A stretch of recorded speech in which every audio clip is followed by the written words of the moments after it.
Um tempo, neste capítulo de número 9, ou melhor, capítulo 10, né? Não é isso? Capítulo 10, tratando acerca do reino milenar. Então, o reino milenar, como já temos dito, será a última de 4 dispensações.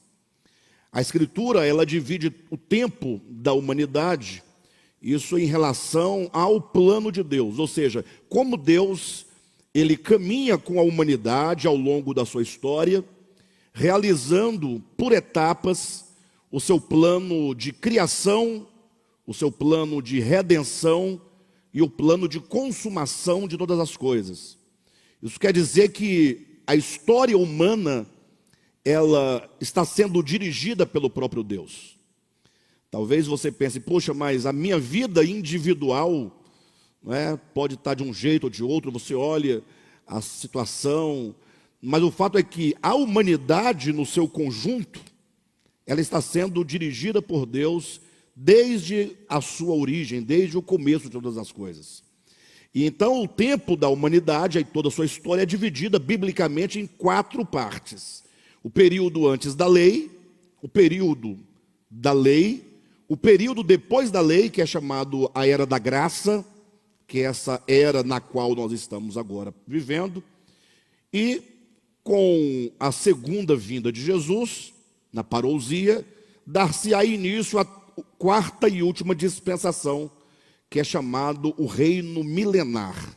O reino milenar também conhecido biblicamente por a era vindoura. Então nós estamos aqui, nós que cremos no Evangelho de Jesus, na expectativa de que Jesus voltará em breve, na sua parousia, e então nós vamos entrar nessa nova etapa do plano de Deus, que é o reino milenar, que será um período de 1000 anos, que é o período do governo de Cristo, tá bom? Nós já temos falado aqui bastante acerca dessa dispensação, e hoje eu preciso dar seguimento, hoje falando mais especificamente acerca do cetro de ferro, tá bom? Então vamos abrir a Escritura rapidamente, em Apocalipse capítulo 20, vamos ler um trecho, para depois nós começarmos a desenvolvê-lo.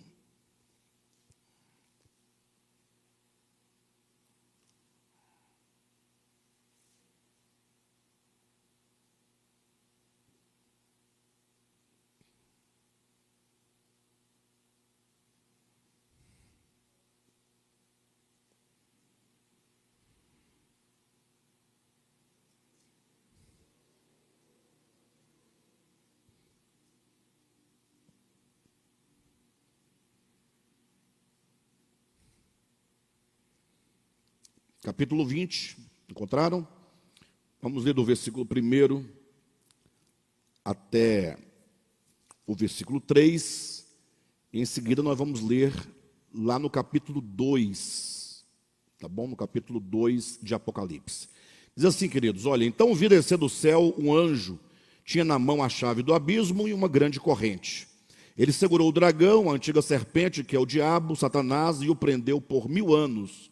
Lançou-o no abismo, fechou-o e pôs selo sobre ele, para que não mais enganasse as nações, até que se completassem os 1000 anos. Depois disso é necessário que ele seja solto por pouco tempo. Agora abra no capítulo 2 deste mesmo livro.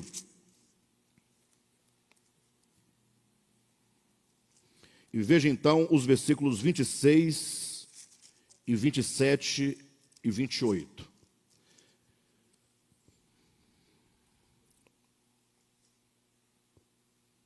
Que nos diz assim: ao vencedor que guardar até o fim as minhas obras, eu lhe darei autoridade sobre as nações, e com cetro de ferro as regerá, e as reduzirá a pedaços, como se fossem objetos de barro. Assim como também eu recebi de meu Pai, dar-lhe-ei ainda a estrela da manhã. Bem, lido esses textos de base, nós precisamos entender que durante o reino milenar, Jesus estará reinando sobre todas as nações da terra. Hoje os reinos da terra estão aí na mão de poderosos. Cada nação com o seu presidente, o seu imperador, o seu rei, não é? Mas no tempo do reino milenar, todos os reinos da terra estarão sob o governo de Cristo. Mas entenda que não é o governo de Cristo como se Cristo tivesse fisicamente governando, assinando e resolvendo cada problema das nações. Mas Cristo irá reinar sobre as nações por intermédio dos santos vencedores.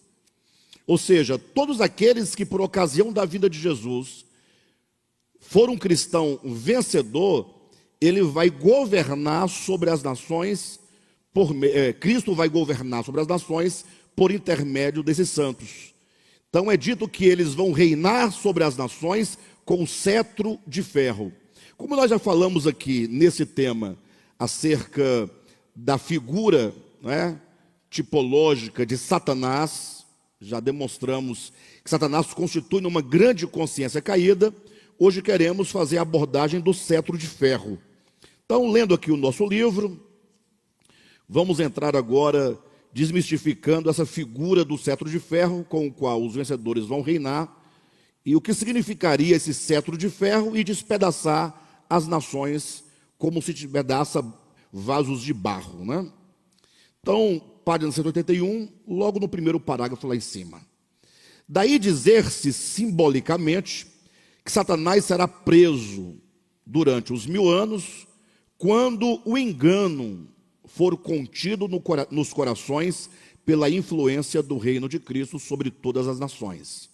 E uma vez livres temporariamente do engano, todas as criaturas submeter-se-ão ao governo de Cristo, que por meio dos santos vencedores reinará sobre elas com cetro de ferro. Ó sublime verdade e tão doce graça! As nações serão apacentadas pelo cajado do bom pastor, que conduzirá suas ovelhas extraviadas ao desfrute de pastos verdejantes. Esse mesmo cetro de graça será também a vara da disciplina, que as educará para a salvação com a mesma graça com que as alimenta, porque serão todos ensinados por Deus. Interessante, queridos, quando nós lemos a Bíblia, que diz que os santos reinarão sobre as nações com o cetro de ferro, em outras versões fala com a vara de ferro, nós ficamos imaginando, um cetro de ferro como algo de imposição, de um domínio tirano, de uma tirania, com a força, com a obrigação, com a lei, com a coerção. Ou seja, se imagina numa primeira leitura um Deus coagindo as nações com a força do seu braço para que eles vivam segundo a sua vontade. Só que quando nós pegamos a palavra cetro, que reinará com cetro de ferro, essa palavra cetro na língua grega, em que foi escrito o livro do Apocalipse, nós encontramos um significado maravilhoso. Por isso que esse parágrafo começa dizendo: ó sublime e verdadeira, ou melhor, ó sublime verdade, tão doce graça.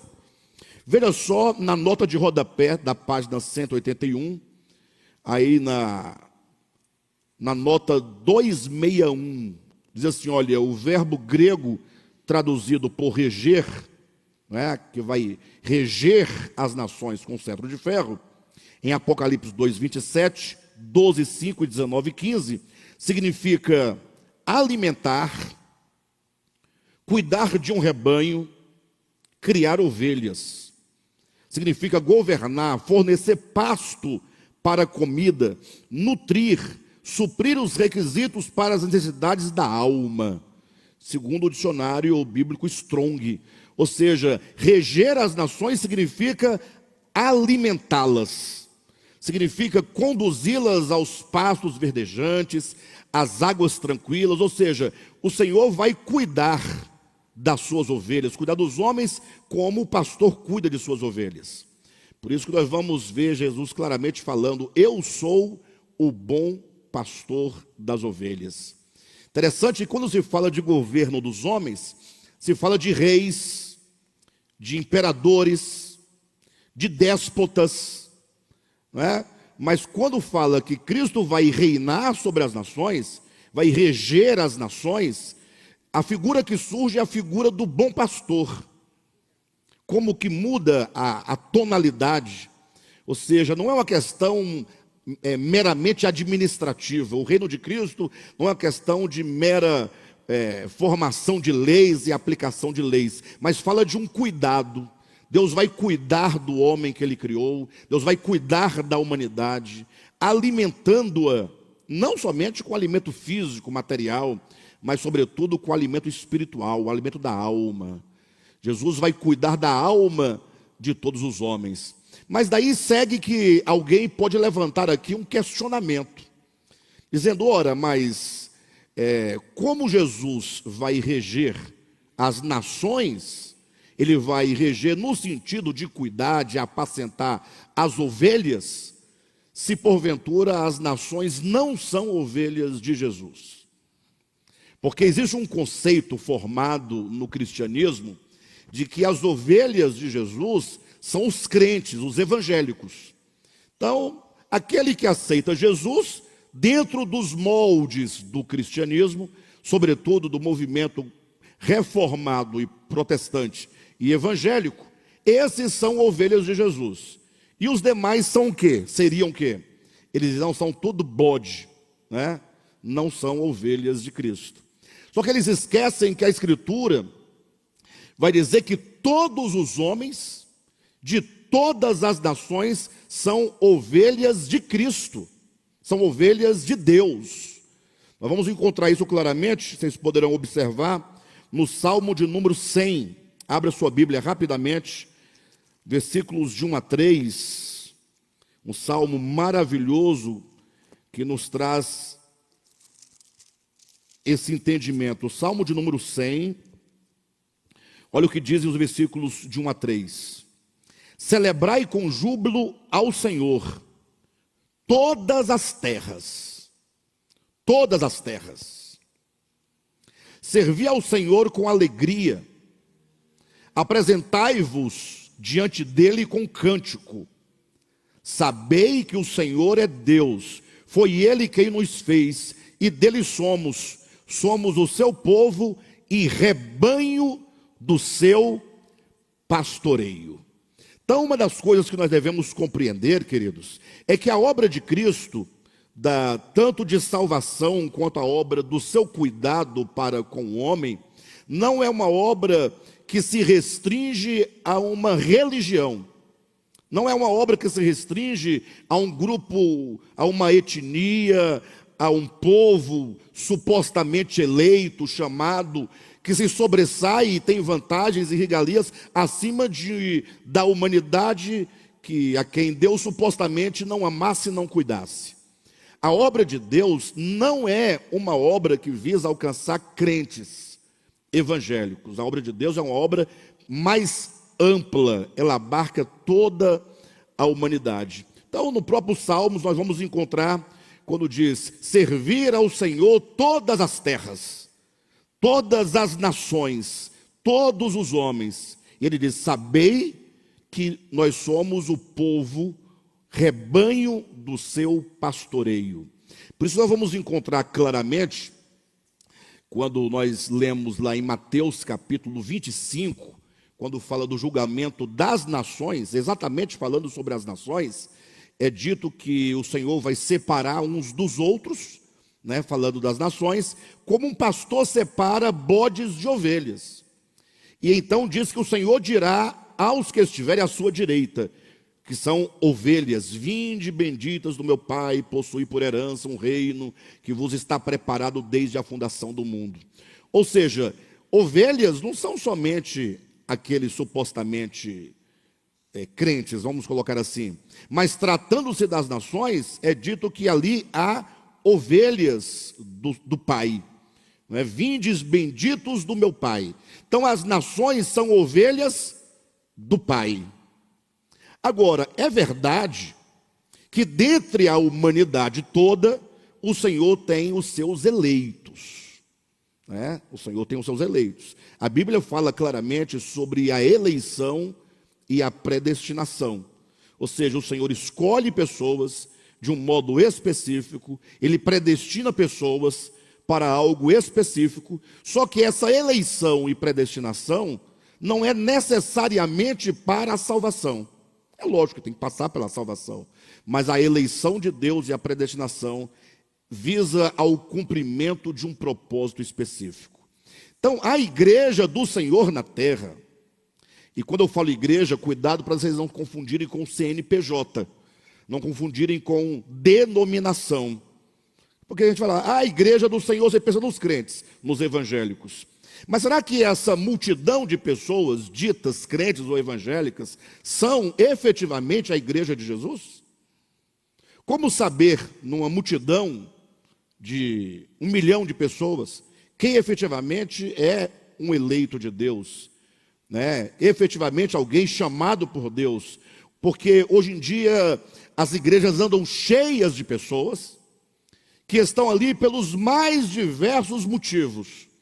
Basta você fazer uma liquidação, coloca uma faixa na frente da sua igreja, dizendo, olha, na próxima sexta-feira, a grande campanha da prosperidade.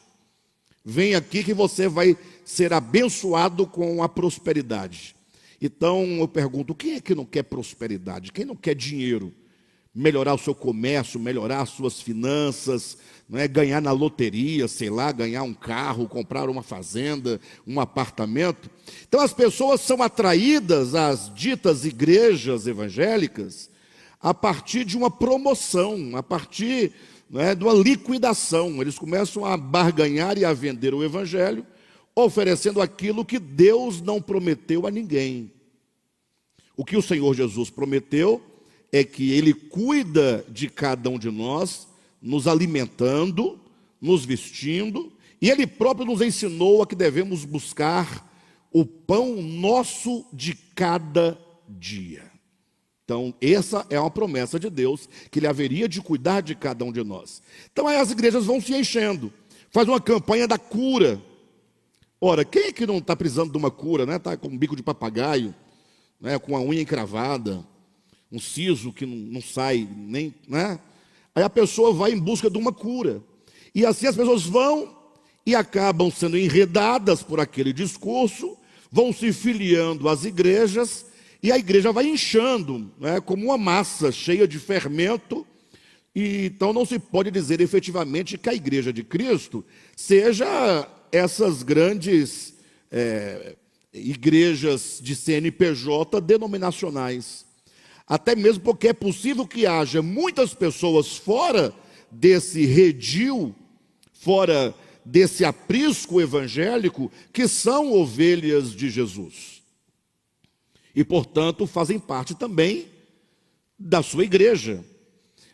A exemplo, no capítulo 10 do Evangelho de João, há um versículo extremamente maravilhoso, salvo engano, o versículo 16, quando ali Jesus se apresenta como o bom pastor, que dá a vida pelas ovelhas, e aí ele fala algo inusitado, sobretudo naquele momento em que ele diz para os judeus, porque o contexto de João capítulo 10 é que o cego de nascença que fora curado, ele tinha sido expulso do templo. Os sacerdotes, os escribas expulsaram do templo aquele homem que tinha sido curado por Jesus. Então, qual é o sentimento e a sensação que alguém tem quando é expulso do templo? É de que ele já não faz mais parte do povo, né, maravilhoso, do povo que vai para o céu, do povo da bênção, do povo de Deus. Por outro lado, quando alguém expulsa alguém do templo, expulsa com que tipo de pensamento? Qual é o pensamento que induz alguém a expulsar o outro do templo? É imaginar que somente no templo é possível ser de Deus e pertencer a Deus. Daí Jesus, nesse contexto, falar, olha, eu ainda tenho muitas outras ovelhas que não são deste aprisco. É 16, né? 10, 16. Eu tenho ainda muitas ovelhas que não são deste aprisco. E a mim convém conduzi-las. E então haverá um tempo em que haverá um só rebanho e um só pastor. Então, esse momento em que será um só rebanho, um só pastor, vai ter a sua concretização máxima no reino milenar, quando as nações sobre a terra, enquanto ovelhas do Senhor, serão ali então regidas, serão apacentadas, serão cuidadas pelo Senhor. Mas só voltando um pouquinho atrás, para alguém que porventura ficou na dúvida, quando eu falei sobre os eleitos dentre as nações, esses eleitos eles cumprem apenas uma função, enquanto igreja, né, de auxiliadora do Cordeiro em relação à obra que ele está realizando no mundo inteiro. Então, esses eleitos, que é uma igreja mística, uma igreja que não se pode efetivamente apontar hoje com o dedo. Toma o DEVAP, por exemplo. O DEVAP, eu acredito, vocês podem testemunhar isso, é uma igreja saudável. Por quê? Porque nós lidamos somente com o Evangelho. Tudo que nós falamos aqui na quarta-feira, ou mesmo aos domingos, é apresentando Jesus, o Evangelho, a sua graça, a sua obra, não é isso? Nada mais, nada de usos e costumes, nada, somente o Evangelho. Então, a igreja saudável, me parece uma igreja boa. Agora, como se pode garantir que todos os que estão filiados a essa instituição, porque o DEVAP é uma instituição, não é? Se você pegar, puxar o CNPJ, vai estar lá, Ministério Apostólico de Volta à Palavra. Quem garante que todos da instituição de Volta à Palavra são efetivamente membros da Igreja Mística de Cristo? Então, nem mesmo uma igreja saudável dá a garantia. O que garante que você participa desse grupo de eleitos, dessa igreja mística de Cristo, é a disposição do seu coração de crer e acolher o Evangelho de Jesus. O Evangelho é pregado, é anunciado. E aí, as mais diversas reações frente ao Evangelho. Basta lembrar da parábola do semeador. A semente é lançada. Agora, o coração, como o coração acolhe a palavra do reino? Como é que o coração acolhe a palavra do Evangelho? É dito que o coração pavimentado como uma estrada, a semente cai e fica apenas na superfície. Vêm os pássaros e comem aquela semente. Eu pergunto, qual é a relação dessa terra em que cai na beira da estrada, a relação da estrada, da terra, do solo para com a semente? Experimente lançar uma semente numa estrada. Não é como naquela época não tinha asfalto, como nós temos hoje. Devemos entender uma estrada, um lugar que foi pavimentado pelo pisar das pessoas, de tanto caminhar, dos animais passando, de tanto passar ali, fazendo aquele caminho, a terra vai endurecendo, vai ficando aquele caminho criado no meio das ervas, das árvores. Então, é uma estrada cujo solo é um solo batido, é um solo endurecido. E você coloca uma semente aqui, qual a relação da semente, ou do solo para com a semente? Como é que o solo recebe ou recepciona esta semente? Com completa indiferença. Não tem uma relação de acolhimento, de receber a semente, de fazer ali brotar a semente. É uma relação de indiferença, apontando para aquelas pessoas que, ao ouvirem o Evangelho, ouvem com indiferença. E por que alguém ouviria a palavra do Evangelho com indiferença? Aí são vários os motivos. Talvez um dos mais evidentes seja o fato de alguém ouvir o Evangelho, às vezes acha até bacana, uma palavra boa, bom de ouvir, para até considerar que seja uma verdade, mas a pessoa está com o coração mesmo noutras coisas, na vida que ela quer viver. Porque entregar a vida para o Evangelho é permitir que o Evangelho cause profundas transformações na nossa alma. Lança-se a semente num outro tipo de solo, num outro tipo de coração, Diz que caiu no solo e até que nasceu.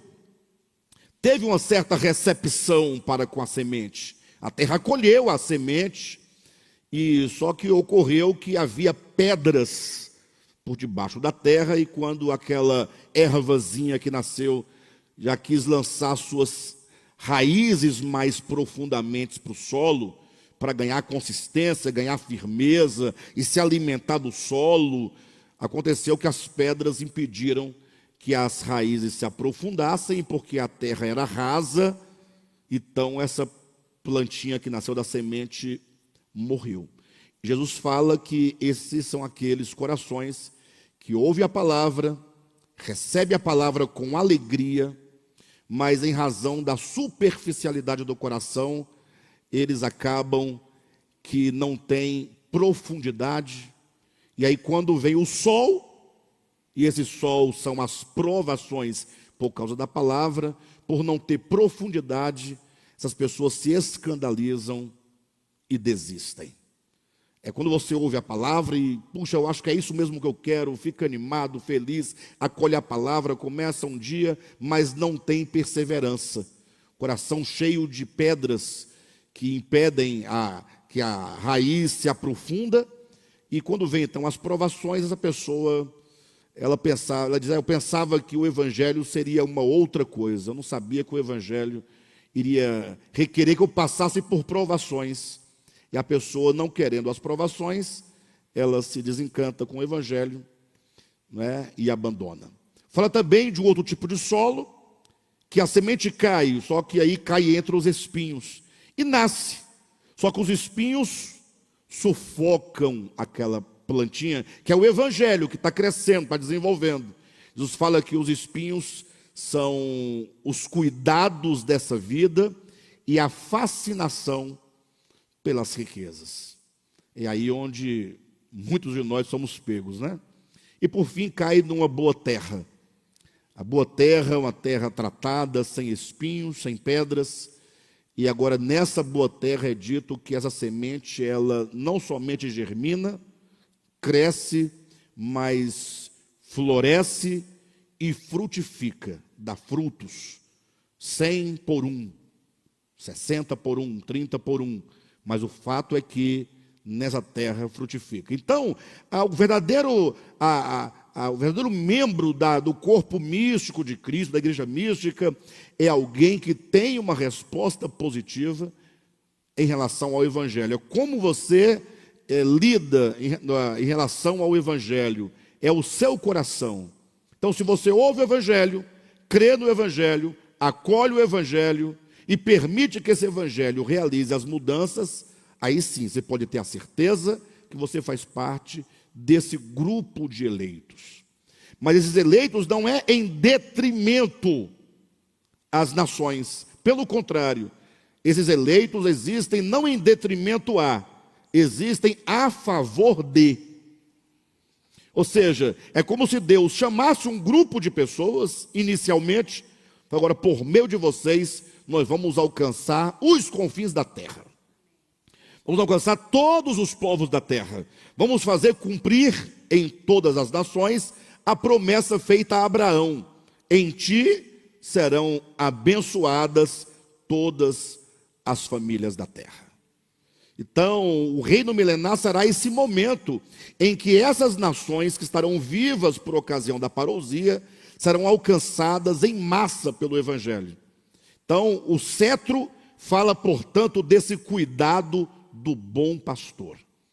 Imaginaram alguém poder olhar para aquele que governa sobre a humanidade, e ao invés de chamá-lo de um déspota, ao invés de chamá-lo de um imperador, chamá-lo de um rei, ainda que Cristo seja rei, mas vê-lo, sobretudo, como um pastor que cuida das ovelhas, que alimenta as ovelhas. Imagine só, porque quando se fala de alguém que governa, a primeira imagem que vem à nossa mente é a imagem de uma pessoa muito poderosa, né? Muito grande. E embora Cristo seja de fato grande, mas ele foi o primeiro a nos ensinar a tirar da nossa mente aquela ideia do Deus do Antigo Testamento, que tão somente era visto como Deus Todo-Poderoso, como o Deus da guerra, né? O Senhor dos exércitos, o Senhor tal. E ele diz: quando orardes, quando vocês forem orar, dirijam-se a Deus dizendo: Pai nosso. Não que Deus não seja todo-poderoso, não é isso. É que Ele nos aproxima em intimidade de Deus. E diz: vocês têm que se aproximar de Deus como um pai amoroso, um pai que cuida, um pai que abraça, um pai que alimenta, um pai que sustenta. Então é Cristo que inaugura essa nova perspectiva de Deus. E então, em todo o Evangelho, ele vai nos dizer: olha, o Pai Celestial sabe de tudo o que vocês precisam. O Pai Celestial, tá, o Pai Celestial, o Pai Celestial, o Pai Celestial. Ele inaugura uma nova linguagem em relação a Deus, para que nós possamos conhecê-lo agora sob a ótica da graça, a ótica do amor, né, que é, de fato, os atributos de Deus que nos atraem a Ele. Continuando a leitura do nosso livro, retomando aqui o segundo parágrafo, nós temos: ó sublime verdade, tão doce graça, as nações serão apacentadas pelo cajado do bom pastor, que conduzirá suas ovelhas extraviadas ao desfrute de pastos verdejantes. Então esse é o primeiro sentido, esse cuidado, né? Mas em seguida diz: esse mesmo cetro de graça será também a vara da disciplina. A vara da disciplina, que as educará para a salvação, com a mesma graça com que as alimenta, porque serão todos ensinados por Deus. Queridos, e aqui nós temos um ponto extraordinário. Eu vou primeiro me dirigir a nós, igreja, para depois chegarmos até as nações. Quando diz que essa vara, esse cajado do bom pastor, esse cetro do bom pastor, é o cetro que nos alimenta, que cuida de cada um de nós, e que esse mesmo cetro é também o cetro que nos educa para a salvação, é o cetro da disciplina. Isso implica que todos os homens, eles, porque estão tomados de uma consciência caída, de uma consciência desviada de Deus e de sua vontade, e aqui é preciso que nós tenhamos esse reconhecimento, que todos os homens, por serem participantes dessa grande consciência coletiva, entenda que não é uma questão pessoal, única e exclusiva sua. Todos os homens são participantes de uma mesma consciência caída. Tanto é que nós nascemos num lar, e ao nascermos, você nasce com toda a pureza de um ser que vem ao mundo. Aquela criancinha, quando nasce, na sua inocência de ser que acabou de nascer, ela agora é educada dentro de uma sociedade. Começa com a família, com a escola, com os parentes, com as próprias instituições religiosas, que vai o que? Alimentando nesse serzinho o egoísmo, a maldade, a violência, de maneira que ninguém pode contestar esse fato, porque todos podem olhar para dentro de si e ver quão mal nós somos no nosso coração. Alguém pode dizer: não, eu sou uma pessoa muito boa. E é verdade que tem pessoas boas. Tem sim. Não tem só pessoas ruins no mundo. Só que essa bondade das pessoas boas, elas têm limite. Essa é a grande questão. Ou seja, quando diz que as misericórdias do Senhor duram para sempre, é que elas não têm limite. Que o amor dele é infinito, é que não tem limite. Quando Jesus fala que ele amou os seus até o fim, quer dizer, mesmo Pedro negando, mesmo Judas traindo, mesmo sendo abandonado pelos seus, ele amou até o fim. Agora, quem é aquele que ama até o fim? O amor de Cristo ama até o fim. A misericórdia de Cristo socorre até o fim. Nós não. Nós somos assim, olha. Vocês me conhecem, né? Ah, é uma gracinha. O Alexandre é uma gracinha. Vocês não acham? Não, fala a verdade. Quem não acha que eu sou uma beleza? Uma belezinha. Uma gracinha. Vocês me conhecem na igreja, falando de Jesus. Amigos, a gente sai, bate papo. Não é? É uma maravilha. Aí vocês ficam encantados com a figura do Alexandre. Que é uma maravilha. O Alexandre é uma bênção. Pensa num homem santo. Podia ser o Papa, né? Não, vão imaginando. É só uma maneira de vocês entenderem o que eu quero dizer. Chega no momento da trajetória humana, aí o Alexandre comete algo que foge, né, da sua expectativa. Porque da expectativa. Porque nós temos expectativa sobre as pessoas. Nós projetamos expectativas. Olha para a Leda é uma maravilha. O marido dela, então, o Gilberto, pensa num homem maravilhoso, é o Gilberto. Ele é uma gracinha também. Homem manso. Eu não sei como é que é para lá, mas aqui é um homem manso. Homem que sabe falar na hora certa e quando tem que falar, às vezes nem fala. Caladinho. Isso é bonito de se ver. Não é? A irmã Leda é uma bênção, ama a igreja, ama os irmãos, ama a palavra, aquela coisa toda. Aí o Vitor, o filho dela, que gracinha também e tal, uma beleza. Então nós acabamos projetando sobre o outro uma imagem. Uma imagem. Na verdade, nós não somos o que nós somos.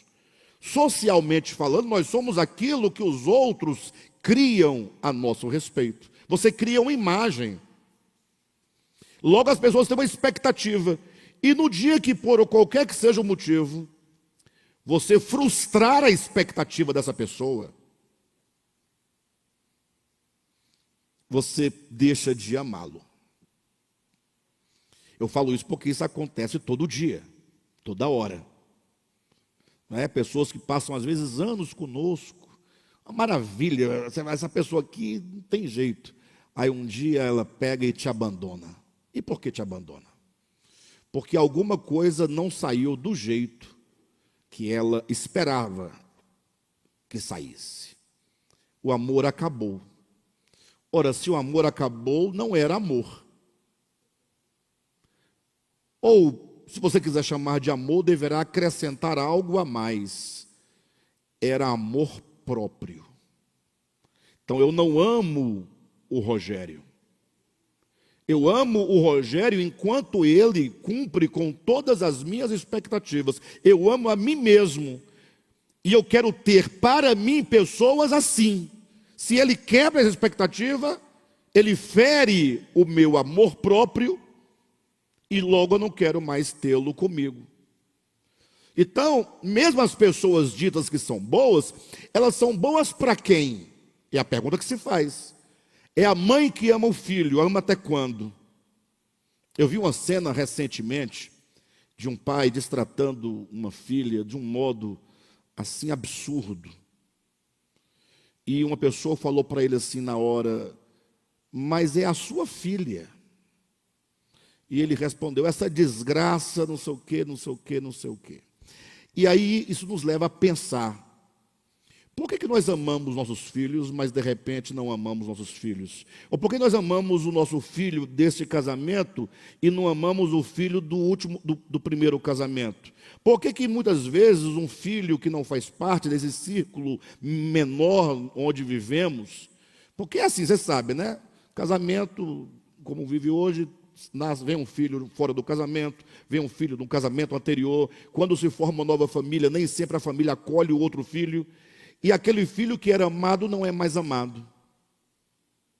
Percebe que amamos filhos, mas não amamos? Amamos os filhos desde que eles cumpram com o protocolo que foi estabelecido, com as regras, com os bons costumes, que ele seja gente na vida, que ele viva isso. Quantos pais evangélicos, ditos cristãos, não expulsam seus filhos de casa, depois que eles crescem, e decidem mudar de religião. É. Não sei se vocês sabem, mas nós estamos vivendo uma época que está tendo, por razões ideológicas, muitos jovens aderindo ao candomblé e à umbanda. Está uma coisa avassaladora. Mas isso é em razão... essas religiões de matriz africana nunca cresceram tanto. Estão crescendo com juventude. Com juventude. Isso por motivos político-ideológicos, tá? Mas não vem ao caso. Mas aí você imagina como que um pai, pastor, às vezes pastor, obreiro, sei lá, presbítero, bispo, né? Apóstolo, não importa quem que seja, ou que não seja, vê um filho crescer e se tornar uma pessoa emancipada, psiquicamente, espiritualmente, fisicamente, financeiramente, e decidir, pai, eu não me encaixo na igreja evangélica, agora eu estou indo para Umbanda. Lógico, vamos entender o lado humano do pai, né? O pai gostaria que seu filho continuasse, mas muitas vezes os filhos não viram no pai o Deus que ele diz crer. Às vezes o pai pode frustrar o filho também em relação a Deus. Mas imagine agora como esse pai lida com esse filho. O amor diminui? O tratamento muda? Você aceita, recebe, acolhe o seu filho com naturalidade? Ou a partir de agora vai haver um tratamento diferenciado? Pais expulsam filhos de casa porque aderiram a uma outra fé diferente da sua, mas amavam o filho. Então, mesmo os ditos que são bons, que amam a quem amam até quando, mas Deus nos ama com amor infinito. Bem, tudo isso foi apenas para dizer que todos os homens são participantes de uma mesma consciência caída. Todos os homens são maus por natureza. Entenda a natureza, eu quero dizer, pelo nascimento natural e a vida natural que ele vive, que não precisa de ele ir para uma guerra ou para uma tribo canibal para ele poder se tornar mau. Não. Mesmo na sociedade, ele se percebe mal. Mesmo as pessoas que, como eu dizia no início dessa parte, que são pessoas boas. Logo, nós precisamos de quê? Se o homem é mau. E Jesus disse isso: se vós que sois maus, sabeis dar boas dádivas, logo nós temos um coração mau, que se inclina para a maldade, que se inclina para o erro, e esse coração precisa ser educado por Deus. Esse coração precisa ser ensinado por Deus. Lá no discurso de Jesus, em João capítulo 6, é dito: e todos serão ensinados por Deus. Já na epístola de Paulo a Tito, capítulo 2, versículo 11, vai usar o termo que a graça de Deus nos educa. Então, devemos nós ser ensinados por Deus, ou devemos ser nós educados por Deus? E, portanto, o cetro de governo, que é o cetro da disciplina, é o cetro que nos ensinará. Só que esse ensinar, presta atenção, não é um ensinar como eu estou fazendo aqui agora, ensinando conceitos. O que eu posso fazer unicamente é ensinar conceitos, né? Posso ler um texto, entender o texto, explicar o texto. Quando fala que Deus nos ensinará, ou ensinará a todos os homens, quer dizer que Deus ele tem um ensinamento na alma, no coração. Ele vai corrigindo o coração do indivíduo, a alma do indivíduo. Ele vai desentortando o coração, a alma. Ele vai endireitando.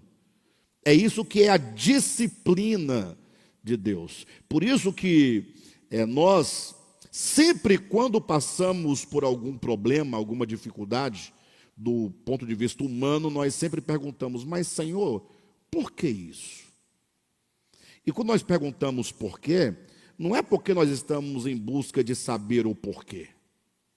Porque se você fala, Senhor, deve haver algum motivo porque o Senhor permite eu passar por uma situação dessa. Então me mostra para eu conhecer a mim mesmo, né? Ninguém pergunta por quê com esse sentido. Eu falei, por que eu? Porque Deus permite?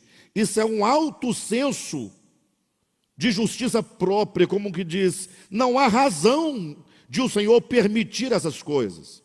Portanto, deveríamos nós, ao invés de perguntarmos o porquê, ao invés de nos defendermos, como Jó, no seu livro, fez durante todo o seu sofrimento, se vocês lerem Jó, vão perceber que Jó teve toda sorte de sofrimento, e na maior parte do livro, Jó está se auto-justificando. Eu não mereço, Deus é mau por permitir que eu sofra isso ou aquilo outro. Então, quando Deus permite que nós passemos por dificuldades, embora não seja Deus quem impõe a dificuldade, mas Ele permite. E por que Ele permite? Porque Ele quer nos ensinar algo. Deus nos ensina em todas as circunstâncias. Eu creio piamente na providência divina.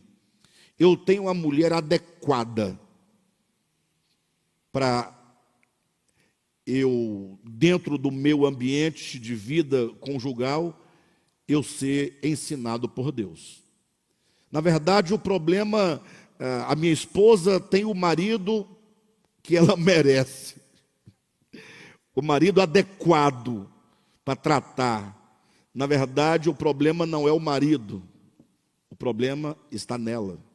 No meu caso, o problema não é a mulher, o problema sou eu. No caso, não é o filho, é o pai. Ou seja, Deus permite que nós vivamos onde vivemos, que nós tenhamos as dificuldades que nós temos, que nós tenhamos os problemas que nós temos. Toda essa permissão divina é uma grande escola em que o Senhor quer nos ensinar o perdão, nos ensinar a paciência, nos ensinar a graça, nos ensinar a socorrer, nos ensinar a tolerar, nos ensinar, não é, a repartir, nos ensinar a mansidão, nos ensinar a paciência, nos ensinar todas as coisas, mesmo as negativas, né?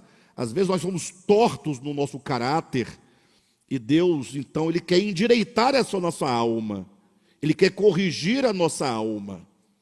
Então, eu falei que iria começar falando do ponto de vista da igreja, para depois chegar nas nações, nós estamos dentro desse processo. A igreja são as pessoas a quem Deus escolheu, a quem Deus chamou, e agora Ele nos coloca dentro de um contexto em que nós somos ensinados. E nós temos o grande privilégio de, além de todas as circunstâncias, termos a orientação objetiva da palavra de Deus.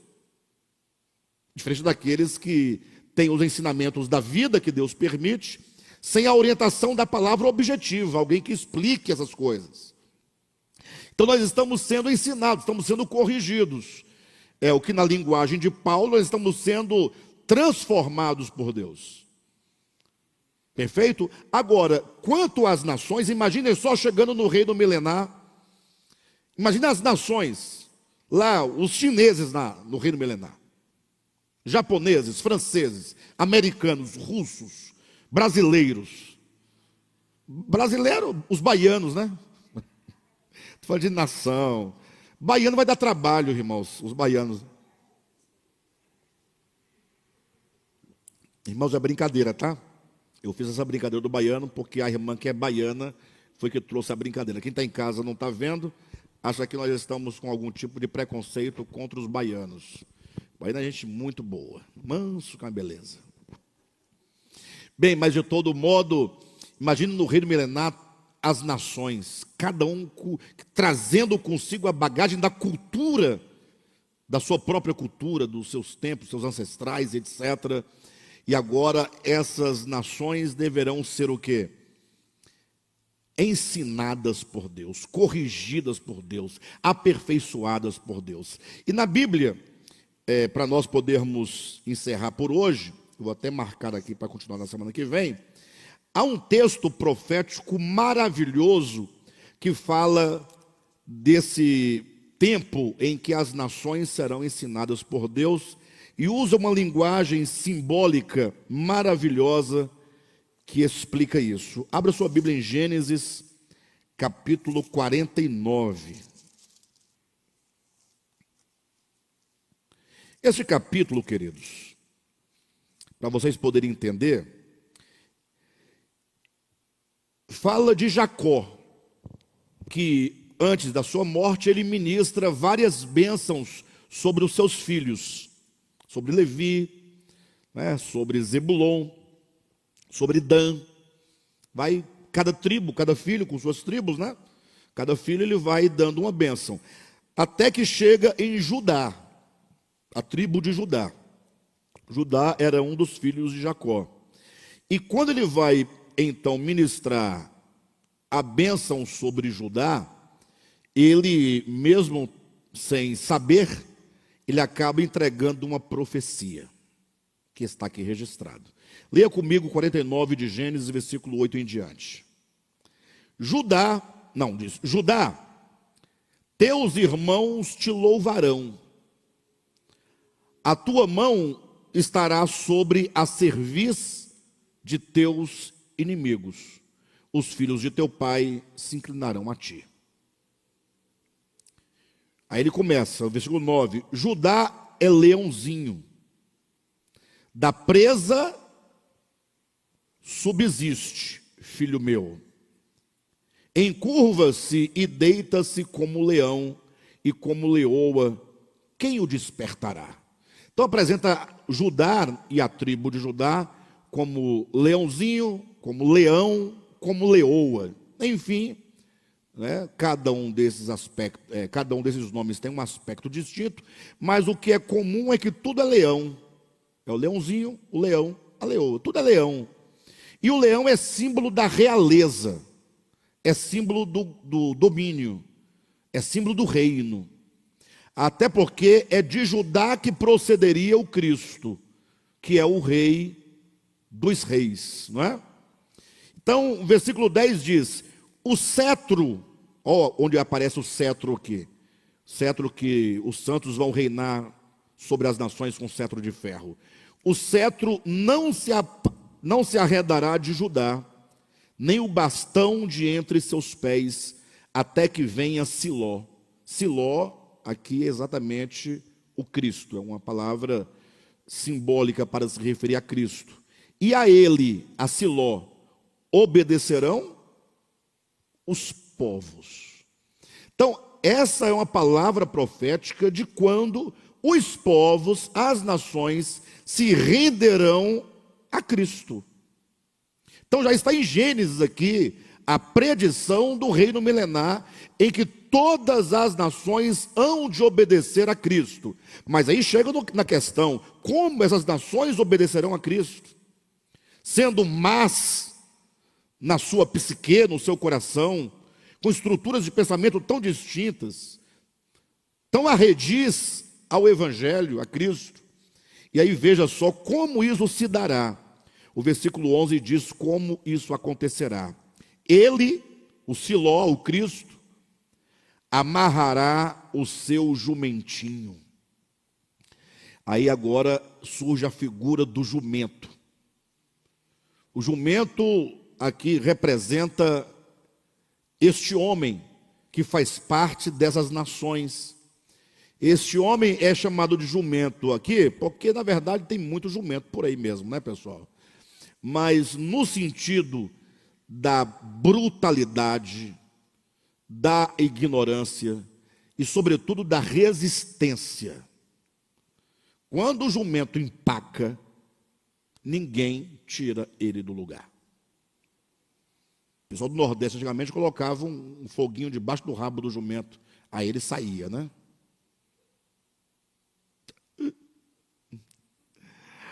Então o jumento ele é símbolo dessa natureza resistente, teimosa, selvagem. Nós temos muito disso. Pastor Josué pregou recentemente uma mensagem dessa, falando dessa nossa natureza, né? Então, durante o reino milenar, é dito que Cristo vai pegar o jumentinho e vai amarrá-lo à vide, amarrar a videira, amarrar a si mesmo, uma vez que Cristo é a videira. Ele amarrará o seu jumentinho à vide, e o filho da sua jumenta à videira excelente, lavará suas vestes no vinho. Ou seja, você sabe que as vestes, elas dizem respeito às virtudes, né? Aquilo que nós fazemos, aquilo que procede de nós. Então ele vai lavar as vestes. Então esses não deixarão de ser jumentos ainda, mas serão jumentos com vestes lavadas na uva. Ou seja, ainda deverão ser, por fim, transformados plenamente. E diz que, tendo eles suas vestes lavadas no sangue das uvas, versículos 12, os seus olhos serão cintilantes de vinho e os dentes brancos de leite. Então, o modo como o Senhor utiliza para mudar a esses indivíduos não é com uma lei sendo imposta. Porque o que nós pensamos? Ora, o indivíduo, ele é mau, ele sempre erra o alvo, ele está sempre errando. Como corrigi-lo? Aí nós temos todas as saídas, né? Me recordo que há muito tempo a gente conversando, né? Uma pessoa falou assim: olha, é muito simples resolver o problema de quem rouba. E há países que fazem isso. É só a pessoa roubar, primeira vez, corta a mão direita. Está resolvido. Mas ele vai fazer novamente com a mão esquerda. Aí pega, corta a mão esquerda. Há países que fazem isso, né? Talvez até baseado naquele texto que fala: se a tua mão direita te faz pecar, corta, né? E aí o outro continuou: mas aí se roubar com os toquinhos, né? Aí você corta o braço, corta o outro, corta as pernas, até ficar só o tronco. Será que resolve o problema de caráter de alguém? Será que a prisão perpétua resolve o problema de caráter de alguém? Será que a pena de morte resolve o problema de caráter de alguém? Será que uma lei rigorosa resolve o problema de alguém? Será que os problemas da humanidade, eles existem por falta de leis? Deus sabe disso. Deus deu a lei objetiva, positivada no Antigo Testamento, dos 10 mandamentos escritos em pedras. E o povo de Israel cumpriu? Ninguém cumpriu. Até hoje tem um povo aí, os adventistas, dizendo que são capazes, que guardam a lei. Guarda o quê? Guarda nada. Nada, nada, nada, nada. Pode guardar o sábado no sentido de não trabalhar, mas tropeça em todos os demais pontos, né? Quando fala, enfim. De todo modo, Deus, sabendo que nada disso resolve o problema do homem, a única maneira é transformá-lo por meio do comer. Amarra o jumentinho, a vide, e agora você vai comer uva. Come uva, uva, uva, uva. Então, o comer em toda a Bíblia sempre esteve ligado à mudança orgânica do ser. Jesus vai dizer: eu sou o pão da vida. Quem come da minha carne e bebe do meu sangue tem a vida eterna. Eu sou a videira verdadeira. Em Gênesis capítulo 2, Cristo é apresentado como a árvore da vida. Ou seja, comendo de Cristo, recebendo dele, da sua palavra, do seu espírito, é que essas palavras, esse alimento espiritual vai sendo metabolizado e nós vamos nos tornando participantes dessa mente de Cristo, dos sentimentos de Cristo, da mesma disposição de Cristo Jesus. Então, durante o reino milenar, as nações serão ensinadas por Deus. Não somente serão cuidadas por Deus como bom pastor, mas serão ensinadas, serão corrigidas no seu coração e na sua consciência. E isso por um período de 1000 anos. Lembrando que no final do milênio será necessário que o diabo seja solto da sua prisão. Mas isso aí é outro assunto, vamos deixar para outro estudo.